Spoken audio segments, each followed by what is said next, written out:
కూలీ. లోకేష్ కనకరాజు గారు తీసిన సినిమా ఎలా ఉంది? అందరూ చెప్తున్నట్టు సినిమా బాలేదా? అసలు మైనస్ ఏంటి?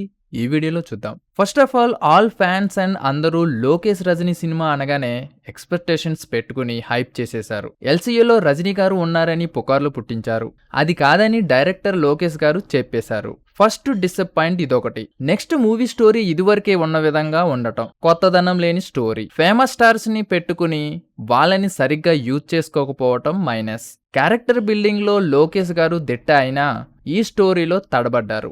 ముఖ్యంగా ఒకానొక టైంలో విలన్ నాగార్జున గారా సౌబీన్నా అనిపించింది. నాగార్జున గారు విలన్ క్యారెక్టర్ లో చాలా బలహీనంగా చూపించారు. క్లైమాక్స్ లో కూడా విఎఫ్ఎక్స్ కొంచెం ఆడ్ గా అనిపించాయి. రజనీకాంత్ గారు ఎప్పటిలాగానే అదే స్వాగ్ లో స్టైల్లో నటించారు. సత్యరాజ్ గారు అతిథి పాత్రలో కనిపించారు. సెకండ్ హాఫ్ లో వచ్చే ఫ్లాష్ బ్యాక్ కూడా మరీ భాషా సినిమా తలపించేలా ఉంది. శృతి హాసన్ కథకి లింక్ ఉన్న పాత్ర, ఆ క్యారెక్టర్ లో అంతగా స్కోప్ లేదు. స్టార్టింగ్ లో ఏదో చెప్తున్నట్టు అనిపించినా క్లైమాక్స్ వచ్చేసరికి పేలవంగా అయిపోతుంది movie story. And slow narration scenes కూడా మైనస్. సినిమాకి ప్లస్ ఏంటంటే అనిరుద్ధ్ మ్యూజిక్, ఇక సౌబిన్ నటన, రజనీకాంత్ మాస్ స్టైల్, కొత్తదనం ఉన్న కంటెంట్ కి ఆడియన్స్ ఓటు వేస్తున్నారు ఈ రోజుల్లో. సో ఈ కంటెంట్ సినిమాలతో వస్తే బాగుంటుంది. రివ్యూ గానీ నచ్చితే please like, share, comment and subscribe to Cine tiles.